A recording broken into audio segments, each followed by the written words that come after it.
I think aligning on what you're trying to accomplish from a business need is really critical to then try to decide to then kind of figure out what is the type of acquisition. I mean, an example maybe, if you want to go, you feel like you need to go expand on, you have a product and you want to go extend the product, right? Is that product mature today? Is it something emerging? Do I have time to actually build it? It's just a question more just I don't have the talent and the people the person power to go put this thing into the world. Or is it more the industry's mature, and if we don't have this product, we're actually going to churn customers.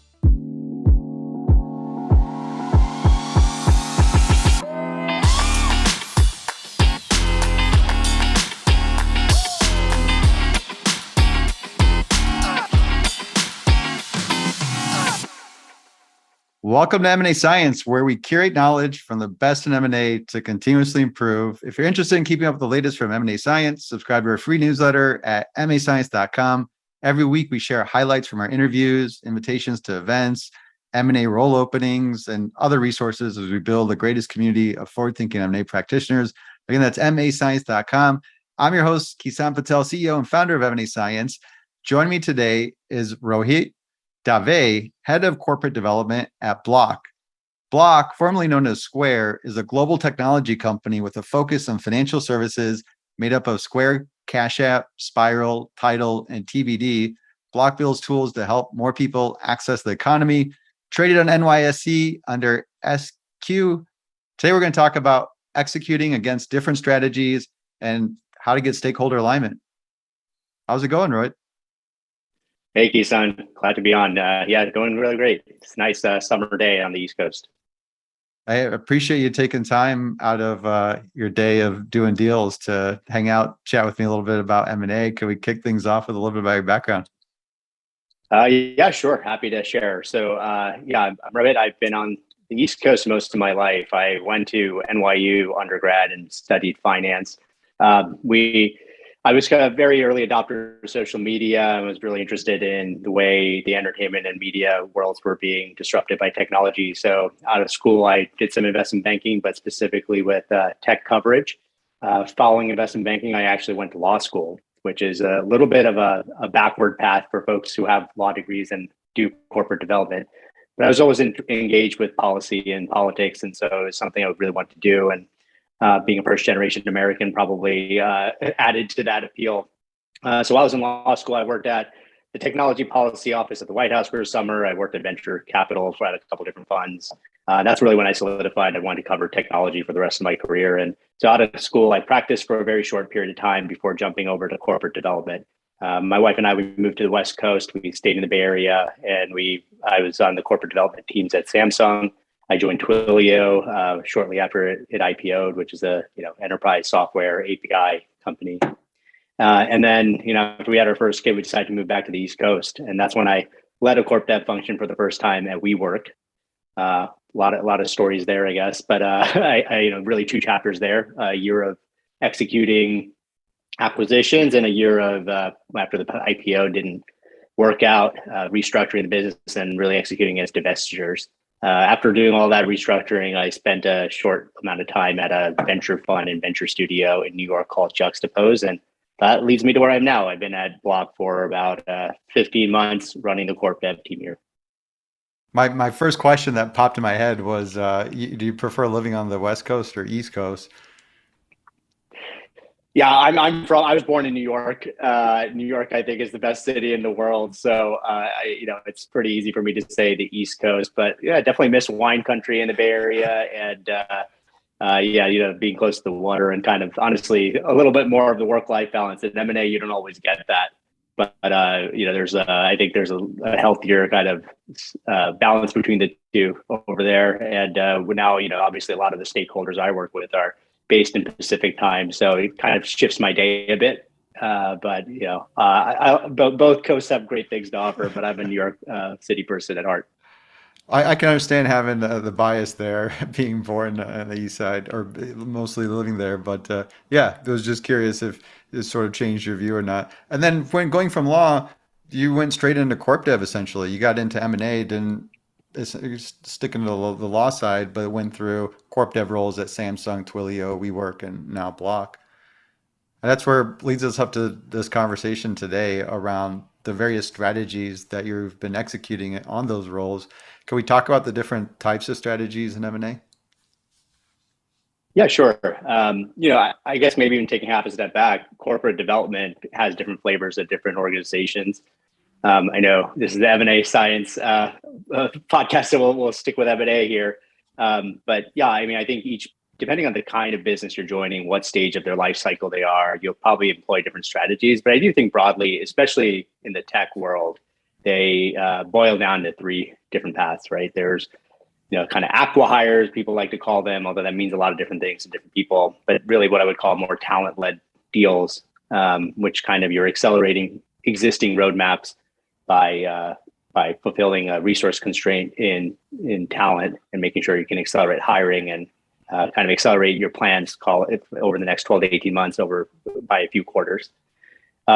There's what I call kind of tuck-in type acquisitions, where I really think the main thing you're acquiring are assets, and I define assets very broadly. Assets could be IP, which is how people often think about it, technology. They could be customer lists, customer bases, knowledge and know-how. It's similar to an acqui-hire, maybe a team of people that know how to solve very specific things and built kind of a lot of the hard-fought learnings over the years. And so it's like a combination of some sort of assets plus some talent. And so, not just accelerating roadmap, you're probably buying things that you think would be difficult to build or, would be too time consuming to build, especially in a more mature market. And then I think the third one are kind of when we often think of M&A, what we really think about are the strategic deals. Strategic deals are you're buying kind of self-contained fully operating businesses. The strategy there is, maybe you're expanding into a new market, a new geography, maybe you're expanding your product offering. But in doing that, it's really the higher leverage, needle moving type transformative acquisition.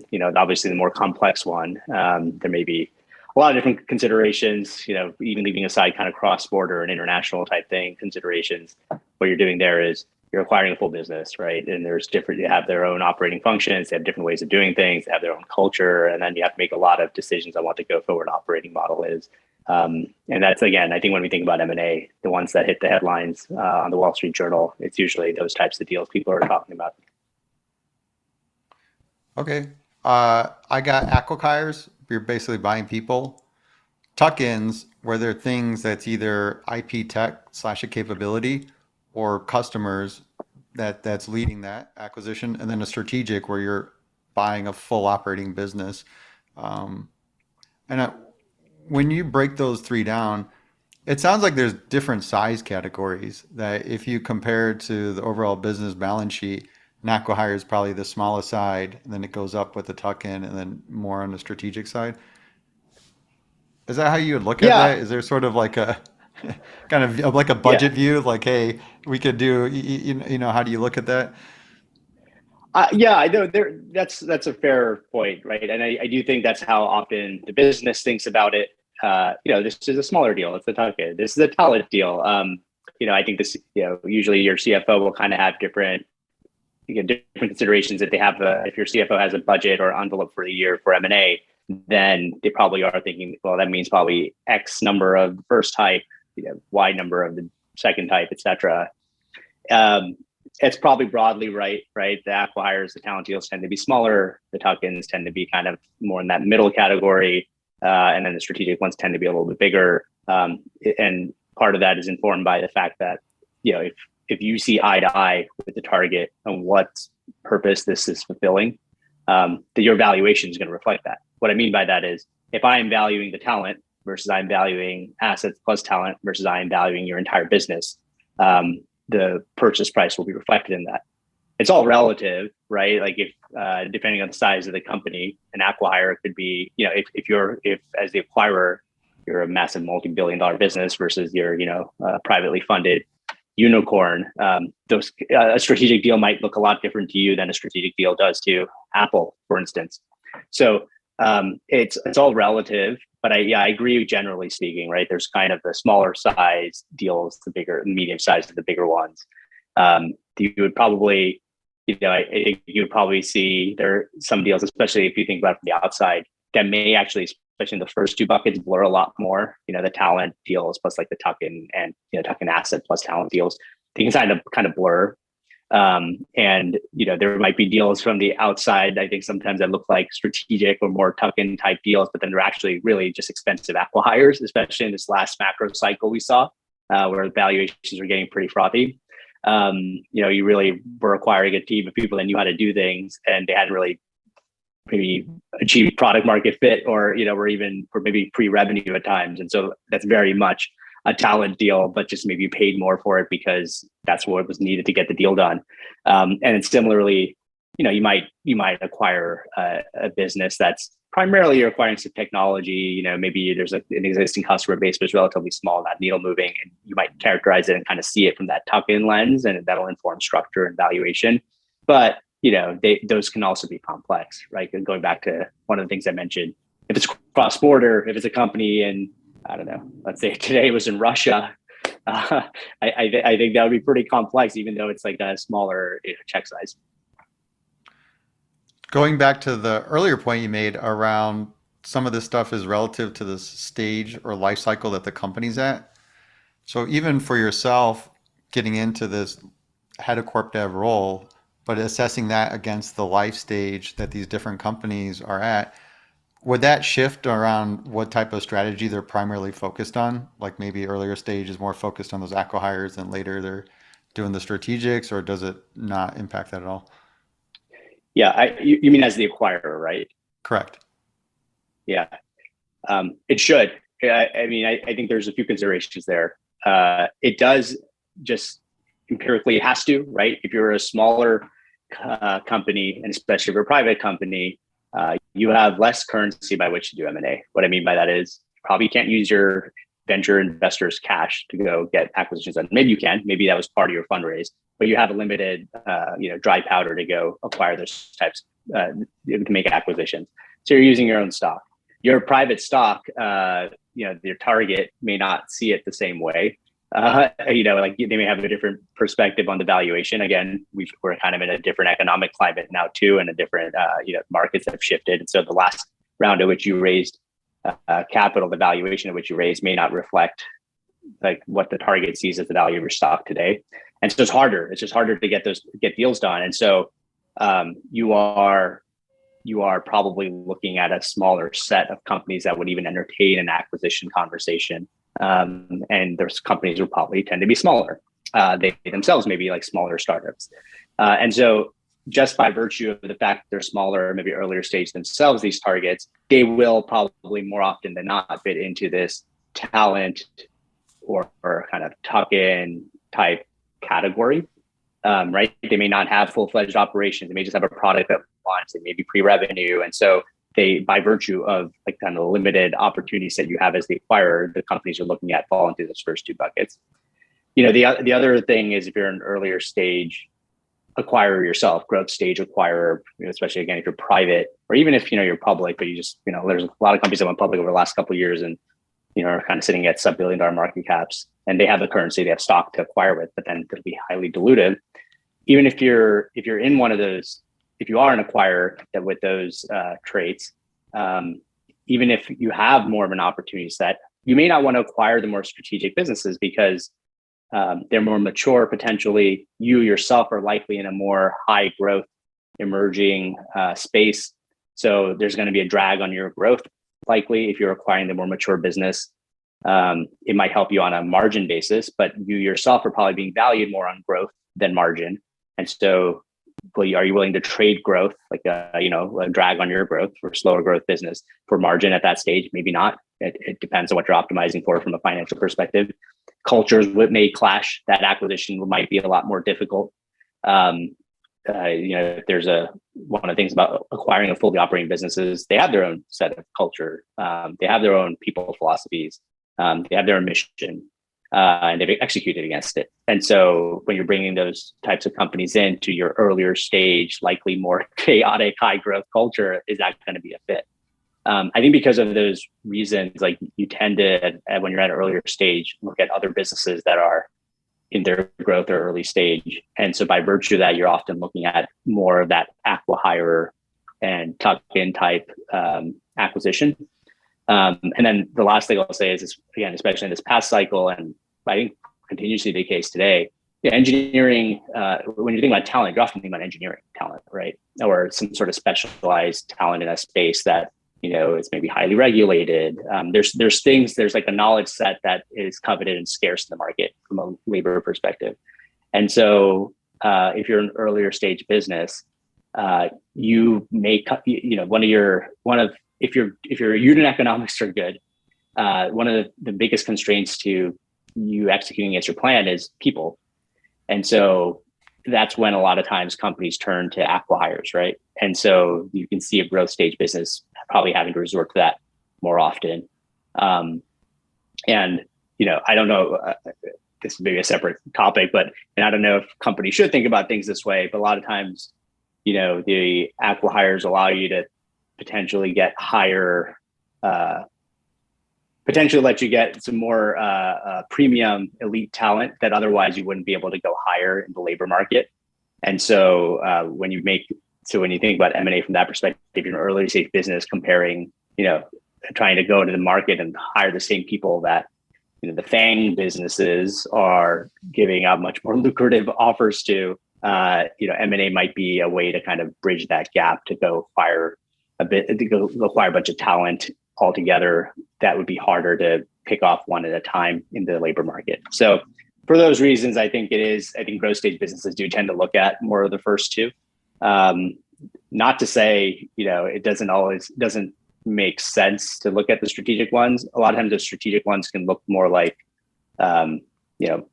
merger of equal type scenarios or, business or acquisitions where you're giving up a significant percentage of your business to kind of, and the reason you might do that is, you see that there's just a bigger market opportunity or there's value to accelerating, the different things components you were going to build, the platform you thought you were going to build because, incumbents are catching up or, the market opportunities, there's like a small window and the best way to capitalize against it is to, even though it's dilutive, to go merge with one of your peers.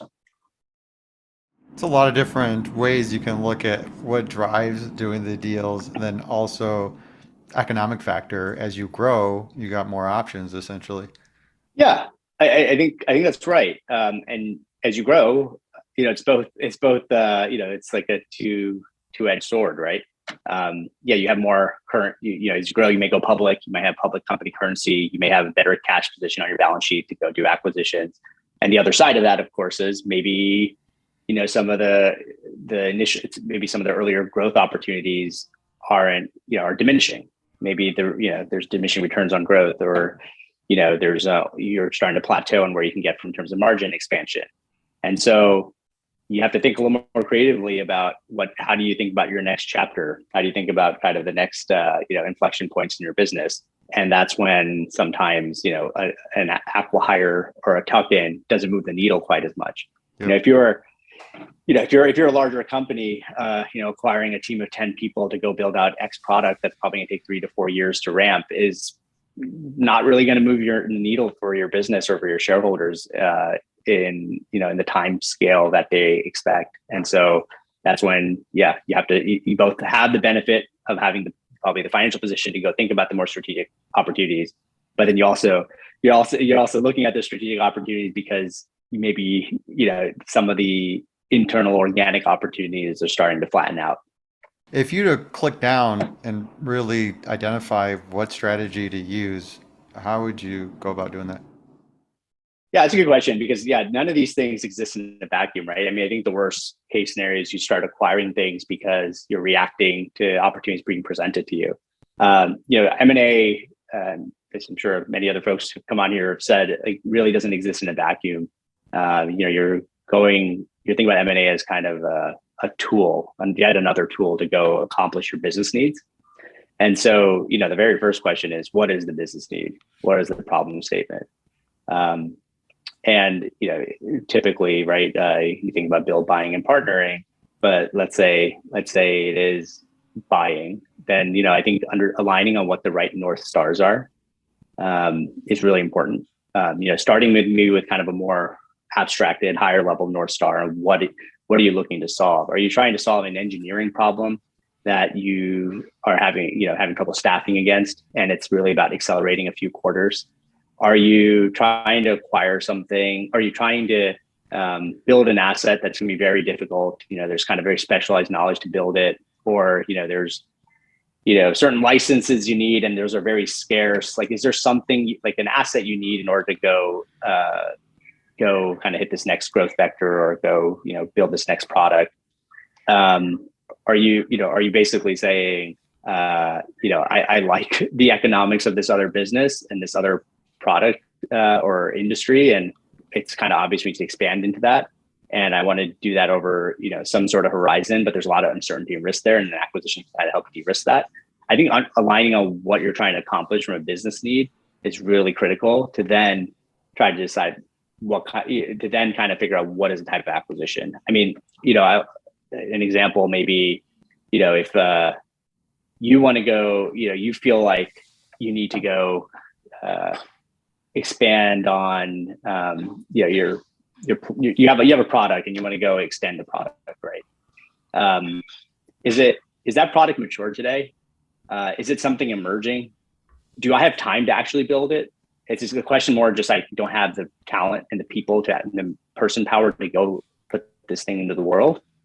Or is it more the industry's mature, and if we don't have this product, we're actually going to churn customers?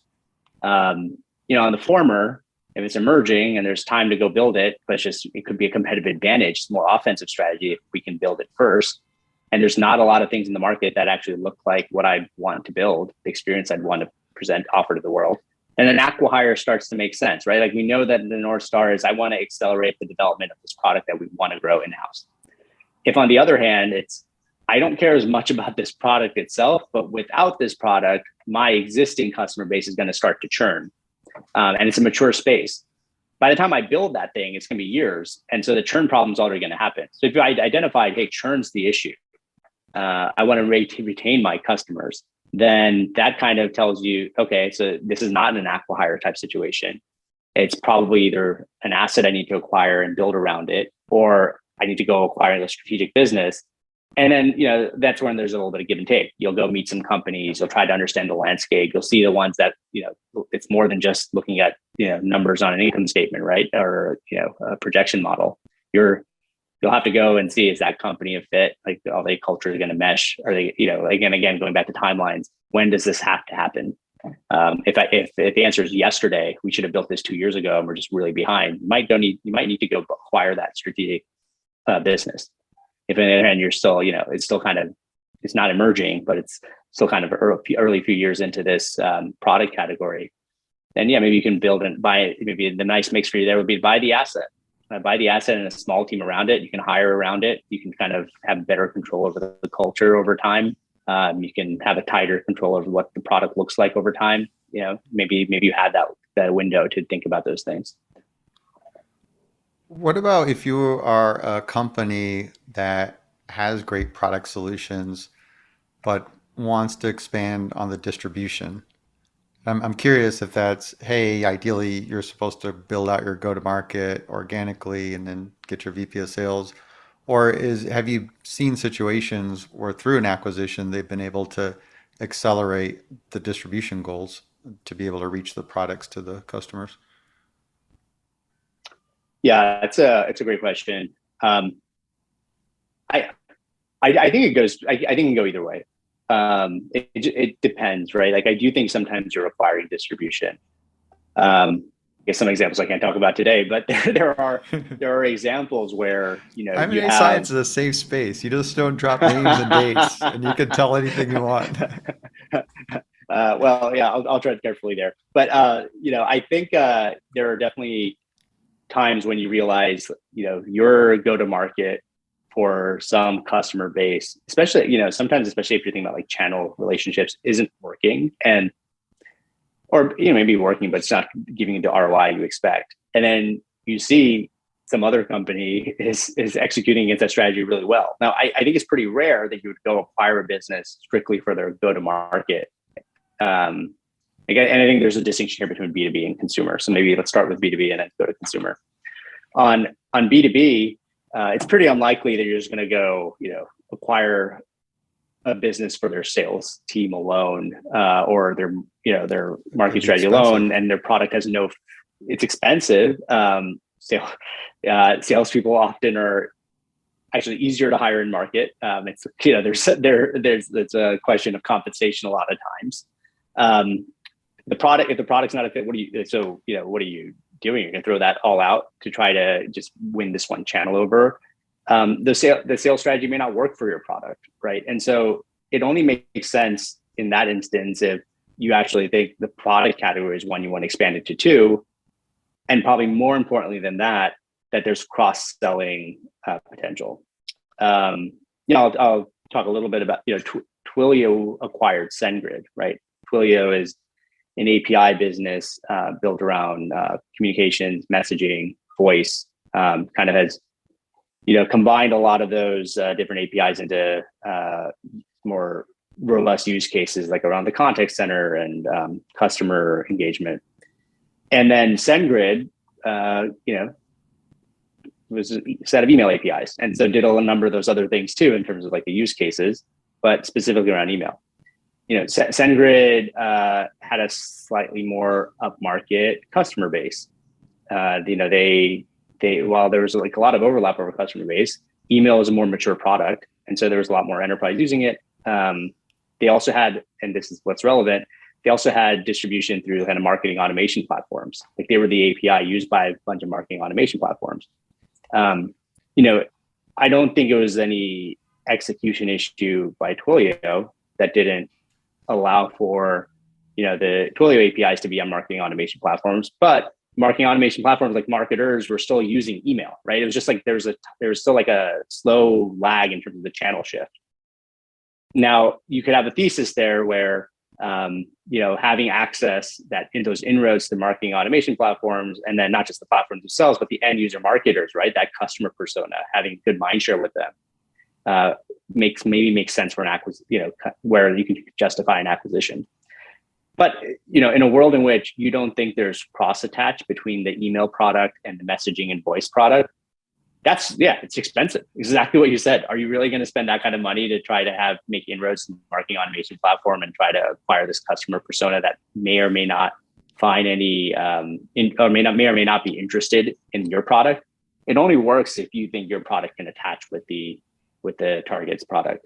So, I think distribution is a part and parcel of those types of strategies, but it's going to be rare, at least in the world I'm in, right, with software and tech, that it's going to be the reason to make an acquisition. Now, I don't know, maybe in manufacturing, that's a different story potentially, but in the world I'm in, it doesn't really make a ton of sense. I would say on the consumer side, though, I didn't make a distinction.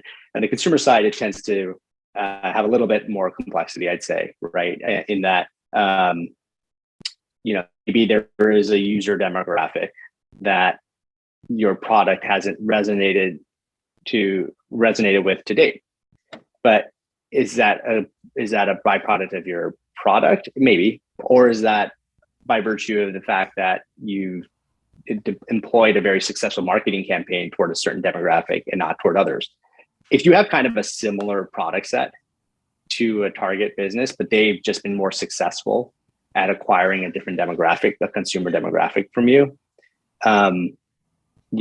there's probably some math there around per user, revenue per user, that could make sense for you, or some lifetime value calculation if their demographic's a little bit more attractive. I think businesses, I think on the B2B side, it's just a little more nuanced and complex around the product that the customer's buying from you. On the consumer side, sometimes it may be a very similar product, and the ability to then use that to then think about acquisition as a way to maybe move a little bit more up market is interesting. But again, the math needs to work. It may still be an expensive proposition depending on the target's expectations. That's why I like e-commerce. At least the math somewhat makes sense there as opposed to other industries. Can we talk about chasing shiny things? Because we talked Sure. about having this North Star strategy, and then that should guide you on the companies you're buying. But I don't think that really happens. And I'm curious. I think this sparked an initial conversation when we first met around, hey, you did some interesting deals at WeWork specifically. They didn't get the best press in terms of all these acquisitions we're Yeah. doing. How does this align with what they do? But then depends on how you look at it. So I'm curious about that. Is it strictly on the view of here's your North Star and let that guide you to the opportunities, or the shiny things that pop up and then building the justification how it would fit the strategy? Like, where's the line fit between? Come on, it's more art than science, they say, right? I hope the answer is more like it's in between, right? It's a craft. And yeah, I think shiny object syndrome is a very real thing. I'm not gonna pretend like it's not. I think it depends on your company's culture and how executives make decisions for sure. You reference WeWork. I think that definitely plays a part. Maybe to take a half a step back, I think there's kind of deals are generated from really three ways, right? And so one of them is, I think the best way is kind of bottoms up, proactive deal kind of generation, right? You understand your business partner's needs. You've identified folks, not just at the executive level, but within the business. What do we want to call it? Working group, +1, +2, away from the executive team. With that you understand what their objectives are. You recognize what their roadmap is and the needs and gaps. And so this is the best type of deal making. You are then actively going and understanding what's going on in the market. There's a dialogue, there's a pitter patter there. You have conversations around what might make sense to build versus buy or partner, right? And then over time, you kind of come up with a view. And then when you do identify those gaps, like from a first principles basis, that you want to acquire rather than build, for all the factors that you would acquire versus build, the corp dev team is then going out and finding opportunities that fit in that, and then you have to build consensus kind of bottoms up, right? Then you go to their manager, you go to their executive, then you go to the whole C-suite, then you go to the board. That's the best type of deal making, because it's something, in my opinion, because it's something that the business needs, that you both kind of collaborated on to understand, both from a financial perspective and like a balance sheet perspective, being a steward of your capital. Does this make sense? But then also from a product perspective, does this team have the right culture? Are they going to accelerate my roadmap and plans? Or are they going to be a distraction? You marry those two things and you can build really strong consensus and then go after that acquisition. There's another kind, I'd say, that's a little more inbound, right? Historically, we think about this as investment bankers, but over like kind of the last decade, it's also venture investors, PEs, growth equity shops. They're calling you, you're building relationships with them. A lot of these funds have built like portfolio managers or platform teams that actually part of their job is to reach out to people like me and cultivate those relationships, because they understand the spaces very well. They have to build really high conviction, these investors, over like 10-year arcs. And so, they know what's out there. And so they provide you leverage. And so you learn from them, they give you inbounds. And so similar to bankers giving you inbounds, but there's differing interests and incentives and why they're reaching out to you. So you still have to do your own work to figure out if it makes sense. Those are usually lower likelihood, I feel like, of going forward, but still important conversations. Sometimes they can bring a new perspective. There is sometimes shiny object syndrome with that as well. Because if some company that's gotten a lot of great press comes to your doorstep, it's like, because of the visibility, you bring it internally, you socialize it, people get excited. Oh, this company's for sale, let me go learn some more. But I think ultimately, if you're talking about that working group level, that +1, +2 away from executive teams, there's only so much they can chase the shiny object. They still need buy-in from their kind of seniors, right? And so usually, you'll kind of get to a very principled outcome. And then actually, I would say it's probably corp dev's job if the outcome is wrong, like if you're saying no to something that actually makes sense economically, to then kind of help them think differently, build a case, and maybe build consensus. I think the shiny object syndrome comes the most sometimes with the third category, which is when things tend to be a little more top down. These are the more transformative acquisitions. Usually they're the ones where, like you have somebody from the C-suite saying, like, this is a company that, from a concept perspective, but conceptually, this is a space we need to be in. this company understands something we don't. They've built something we haven't. The marriage of our brands will be amazing. This will be, an accelerant to our plans and vision for them, especially vision, right? Like you think about these bigger, sizable, shiny objects, like this thing's going to accelerate my 5-year plan, but the how isn't always there in that, right? And that's where you get enamored by the shiny object, but you haven't really figured out if the business is what you think it is. You kind of already have come to a view before you've actually done the analysis. And it's hard to shake that sometimes, right? And so sometimes you're fortunate. Sometimes that sometimes the shiny object and numbers and everything kind of just makes sense, right? Like the synergies are credible. The customer base, the overlap and the extension of the customer base makes sense. The products do cross attach. Cultures are a great fit. But as you can tell, there's a lot of boxes to check. So it's not a foregone conclusion. But a lot of times, to your point, if there's like a lot of conviction around how this company, a 1 + 1 can get you to 3 over a 5-year arc. You're trying to back into, okay, it doesn't make sense in year 1. It doesn't make sense in year 2. Maybe the two things kind of work together and get you to where you want in year 5. And that's where I think what you're talking about happens sometimes. It's like this idea that I don't know how to get from my year 1 plan to my 5-year vision. I want to get there. I think there's a bunch of paths to get there. And this acquisition maybe can be that silver bullet. And so I get enamored by that shiny object. The other reality is like sometimes from the outside, things look a lot better than they are when you get inside, right? And so, you as corp dev, your job is to provide hopefully as objective a view as possible. At some point, the old Amazon thing, you have to disagree and commit. But hopefully these are at the 50-50 cases that you get there, right? Like when you get to a point where it's a 50-50 or coin toss and an executive makes a call, then, you disagree, commit, and execute against that. But if it's pretty glaringly clear, like this is not a 50-50 toss up, this is something where, this can be value destructive to our business. You have to raise your voice and try to find a way, or not maybe raise your voice. You have to find a way to make your voice be heard. And that's the way you try to overcome the shiny object syndrome. But again, it's exciting, right? As an M&A professional, you're trying to do the more impactful business deals. Like those are the ones that make you do what you do, right? That's the reason we get out of bed. You're hoping to find that needle moving thing. So you have to find the right balance. It's exciting when there's that shiny object or like the C-suite, that top-down deal comes and it's shiny, it's exciting.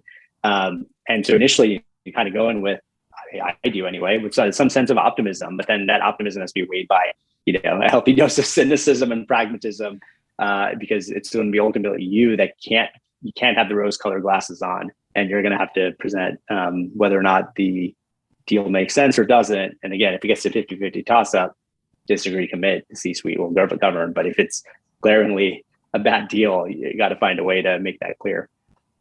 You've done deals you didn't want to do? Yeah, of course. Yeah, I have. How does that go down? Yeah. Do you just say, hey, commit, and that's commit, disagree, commit, whatnot? But then how does that pan out? Do you just, hey, I do what I got to do? And is there things that get lost in terms of that sense of passion, drive to make sure the deal is successful? I think the thing to remember is there are multiple stages and checkpoints as you go through a deal process. And every company's different, but at minimum, you're going to have some sort of check-in with some C-suite person, depending on the size of your business or the way you kind of think about approvals, maybe all the C-suite, before you put out like some sort of non-binding offer, right? Whether it's an LOI, IOI, term sheet, depending on the weight of it, depending on kind of your own reputation around M&A and how you think about, that stage, how serious you are about that stage, how much work you get done. At least one C-suite person is probably going to have a say in that, and very often multiple. And then you're also going to have a check-in at the diligence, like after your diligence, like confirmatory type diligence is done, before you sign definitive agreements, there's going to be some sort of approval or, check-in that happens there. On most, maybe except for very smaller deals, but pretty much that's how it's going to work. And depending on the type of deal, especially on more transformative ones, it's going to be a lot more common than that. You might have a weekly check-in, right? You might have once it really gets into it toward the end, as you're wrapping up diligence and you have to come to a decision, especially if it's a public to public deal, you might be having daily conversations around it. And so I think the thing to remember is keep doing the work, keep learning, and keep surfacing and escalating the flags. Why, there's really, there's probably many reasons why you wouldn't do a deal, but like as far as how I categorize it, really two reasons not from as a corp dev person, I wouldn't want to do a deal, right? One is I disagree with the strategy. Maybe, there's a lot of assumptions. If I tweak them in the more upside case, it might make sense, but I don't agree that the assumptions, the drivers should be in that upside case. I actually believe the numbers are going to go the other way. That's fine. That's where I can get to the disagree and commit, right? Because maybe you as the executive have done this longer, more, maybe you know the space better. Maybe you're more in the weeds, you know the customer more. Maybe there's enough that for honest and people with integrity and intelligence to disagree on what the right assumptions and drivers are, which way the assumptions will turn. And it's really a question of the deal could succeed if all these assumptions pan out. The deal could not succeed if I'm right and all these assumptions don't pan out. But in those instances, yeah, smart people can disagree. It makes sense. The problem, if you move forward on a deal that unfortunately it's less about the assumptions and more about like real like red flags, like tangible empirical things today exist that will be value destructive or that will be distracting or, at minimum make you want to have to revisit the purchase price in a meaningful way. And then you keep moving forward on those deals because of, shiny object syndrome, inertia, whatever, maybe there's, and bigger, fortunately not most of the places I work, but bigger organizations, there's some like internal political risk and CYA, like I don't want to have to be seen as having, committed all these resources to diligencing this thing and then being wrong, which would be, the worst reason to do a deal. But, it's when you start seeing these flags that are more than just kind of assumptions where you can disagree, but clear indicators that some of the assumptions are just wrong. I don't know, a compliance issue that could lead to, investigations from a regulatory agency, fraud. Hopefully you don't move forward on a deal where you see fraud. Some intangible things, gut feel like this C-suite, I cannot trust them. They lied to, or maybe even smaller things that could, or by 1,000 cuts kill you. They lied about where this product was, what stage this was in. They lied about the product market here. They lied about, or they fudged, their retention numbers. Like but if there's like 1,000 of those things, it starts becoming a yellow, orange, red flag. In those instances, you're just always trying to present information. And the ones where, when I both have disagreed on the first set, where the strategy just doesn't make sense to me. And, like I said, smart people can disagree. And plus I keep finding these orange flags. You're just finding whatever form and channel makes sense to continue elevating them. The last thing I'll say on this is it also depends on who's sponsoring the deal, right? Like if it's like a chief product officer, they still need probably the CEO and CFO's buy-in. If it's somebody else, like a GM of a business, they probably need one of their seniors buy-ins and they need C-suite's buy-in. It starts becoming tougher when the CEO and CFO have locked arms together and said, we want to go do this deal. That's when it starts becoming tougher. I won't share.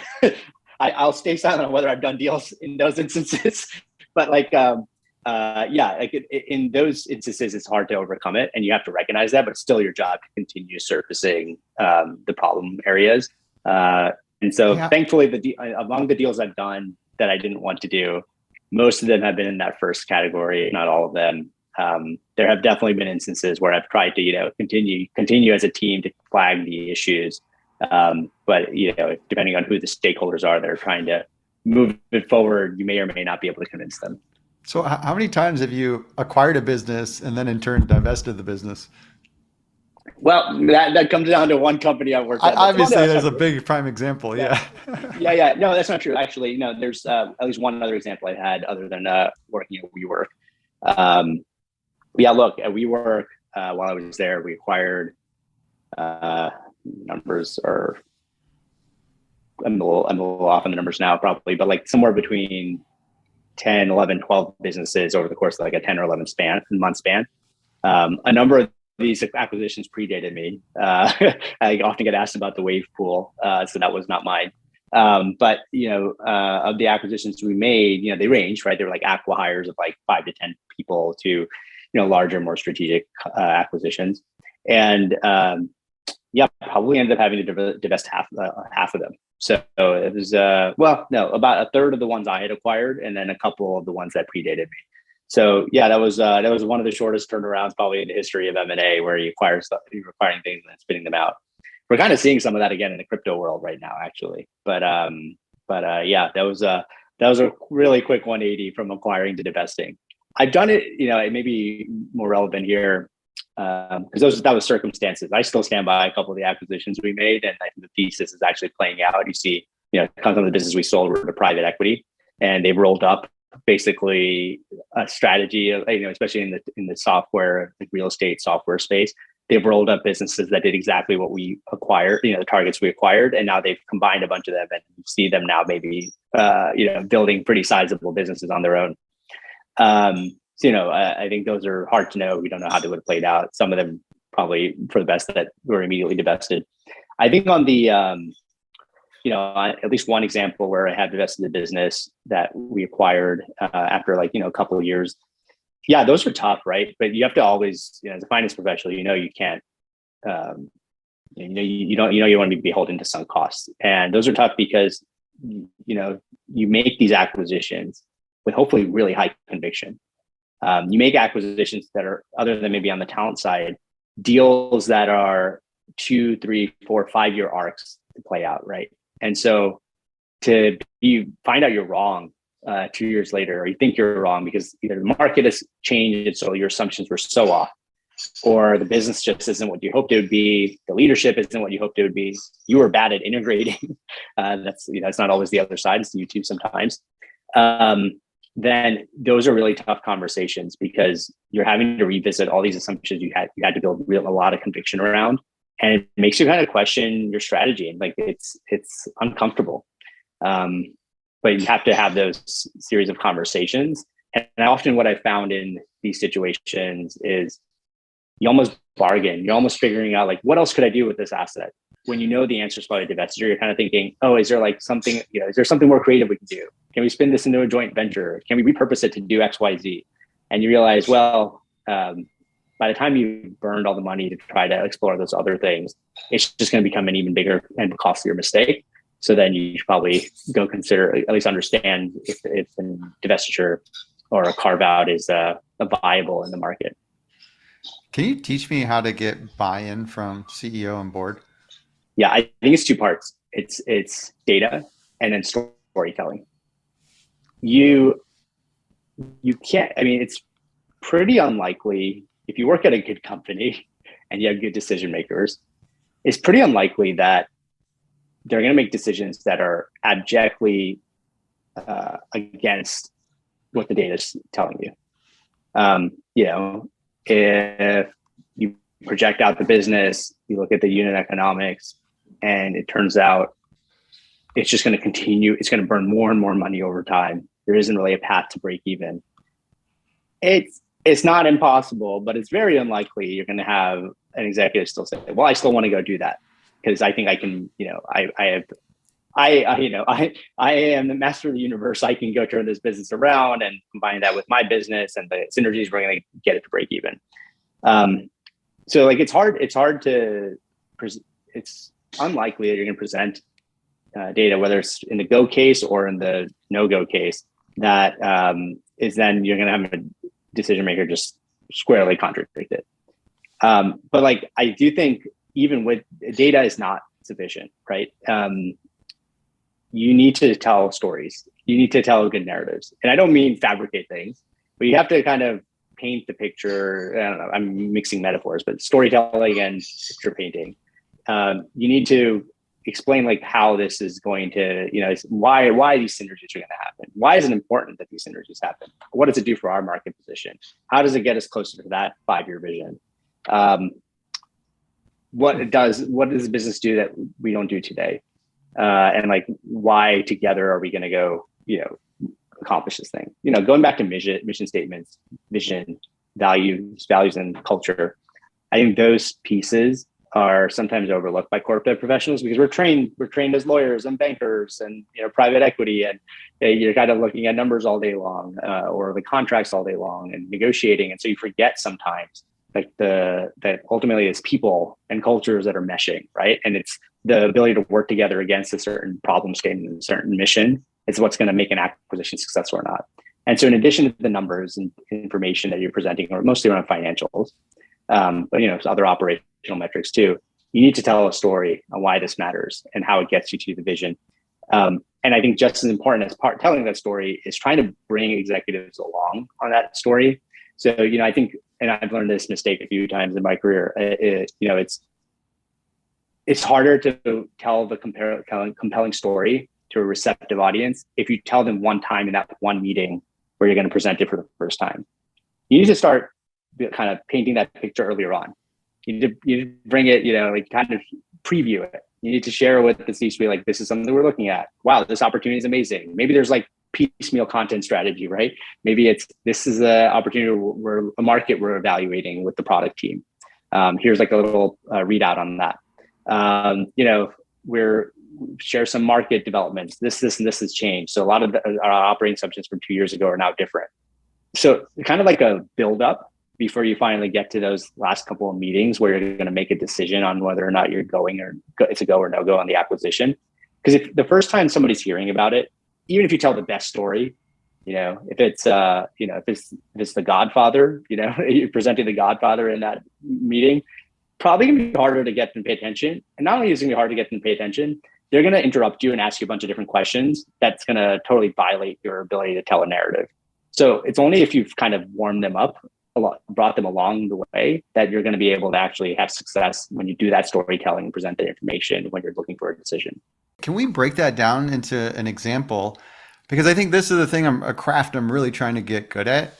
And it is bringing that in. And like you said, I like how you built it, that you repeat it and it sort of becomes stickier, or even like you kind of slice the different formats of it. How do you, like, can you give me an example of how you would shape that? Here's this sort of deal, you're building the business case around it, but being able to tell that in a story that lands well. Yeah, sure. And again, this is the reason sometimes you'll know a company for a few years before you end up moving forward on an acquisition. It's not just getting to know the other sides, because internally you're also having to build that story. And, there's also the element that people are moving seats internally, and sometimes the right person's not in the seat for you to move forward on something. An example, look, there's a product category when, I was at Twilio that one of the product GMs, one of the product leads, was really adamant about. It was about kind of building a more modular contact center, not just providing the APIs that could let somebody rip and replace and build their own contact center themselves, but more about kind of going one level up and creating modules, and even user interfaces, because Twilio is an API business that had some products with the user interface, but not a lot. But building a little bit more that it made it easier for customers to piece together how they could use Twilio to build their own contact center, rather than just kind of the most, savvy engineering focused organizations being able to do it. Like anybody could do it. And this was like a vision that the person had for a few years. So like not a, it wasn't like a corp dev driven thing per se.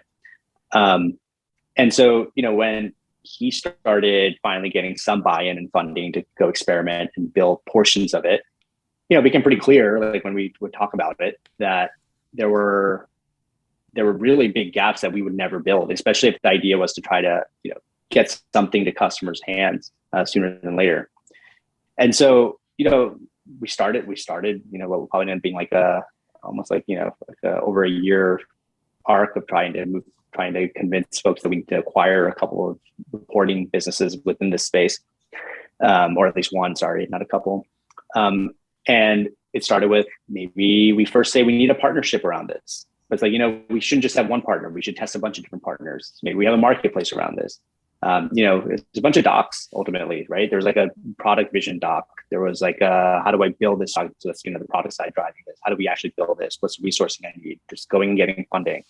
Okay, well, I don't have funding for the reporting tools aspect of this product I envision. So I need to tap some folks. And so when I was there anyway, that corp dev function also spent time on partnerships. And so that was nice because it allowed me to go and kind of surface a bunch of partners and working with the product team. And so, well, okay, since we have a bunch of partners and we don't think it's not clear to us any one of these is going to make sense, why don't we build a marketplace, like a really lightweight one? Okay, great. So what, what is the benefit of marketplace? If we're right, then, now we have built maybe a new revenue stream on the marketplace business here for this specific product. And if we're wrong, it's lightweight, it's just partners. We didn't have to build the reporting tools ourselves. I think kind of having these like proof points and the story around those proof points, which kind of keeps evolving over time, was really important. It wasn't like we started this story with, we will need to go buy a set of reporting tools to plug into this contact center. It started with a contact center product, a story. Then it started with, there's gaps here. We'll announce this at our next developer conference. So let's try a partner. Then it started with corp dev telling a story around, one partner is probably not the right approach. We don't know who's going to be the best in class. Let's start a marketplace. Then, after we launched this marketplace at the developer conference, it turned out one of the partners was seeing, and you have to kind of keep changing your story based on the new information you keep gathering. After we launched this, we learned that one of the partners had a disproportionate amount of traffic going to it. And, as part of going back to North Star, one of the company's North Stars was to have more software revenue, meaning revenue that was like higher gross margin than some of the core business. And so, the marketplace, this product was really high gross margin, so hit that company level North Star. We're seeing one partner disproportionately benefiting from it, so it doesn't really need to be a marketplace. It's be one partner. But then we're giving away probably, I don't remember the exact percentage, but call it like a third of the economics to this one partner over time. It's still all very nascent, right? At this point, it's not as if this partner is of any meaningful size here. But we're giving away a bunch of this. It's like, we should go and tell an acquisition story. And so it started with, kind of me flagging it in like a weekly pipeline update with one of our C-suite. It's like, okay, why don't you go and learn more? Then it was going with the product team and telling a story about how this is one of the most critical components of this modular contact center vision. Okay, great. So then why should we buy it? Well, okay, then kind of going with the finance team and trying to craft the story around these are the numbers. Like look at the over time how we will enrich this other company to our detriment. Okay, great. And so now you combine all that into a story that you tell, and then it's no longer really a story. Now it's like a memo, it's analysis, right? But it's like all those like little portions, right? It started with a product doc, started with a marketplace story, started with, then went to why, like a margin story, like why it hits our North Star, one of our North Stars financially, and like our 5 year, that's like part of the 5 year vision. And then you put it all together, and that that was over the course of 12 to 15 months to put all this together, and it's like, you're crafting a different story along the way based on new information and for the audience, right? The financial story was a little bit more toward the CFO, CEO. The product story was, more toward like the CPO. And so, recognizing your audience, kind of the moment in time, what you can get done, like going your, the shiny object syndrome piece. Sometimes it also applies when it's not a shiny object. Like, what can you actually get done? Like, what's interesting to this person in that moment? Like, what does your audience care about? And then finally, like as you start doing all these proof points and these little wins, you can then package together the cohesive story and have that, that big M&A meeting we always think about in the boardroom. But it's actually a bunch of little conversations that get you there. And hopefully, it's not always the case, but hopefully by the time you're in that boardroom, whether it's virtual or in real life, it's all kind of choreographed. Who's the hero in the story? Everybody can go along for the story. Who's the hero? Is it the product manager that sort of painted this view or found this gap, or is it the customer? Who's the hero? Yeah, look, I think the product. It probably varies depending on the culture. Twilio was a very customer centric place, and still continues to be a very customer centric business. So there's a lot of customers to thank for advice there along the way and providing testimonies about why Twilio would be a great place to buy these solutions from. But ultimately, the product manager, right? The product manager is the one that kind of comes up with the initial vision. And I would also say it's almost never going to be corp dev. Corp dev doesn't take bows.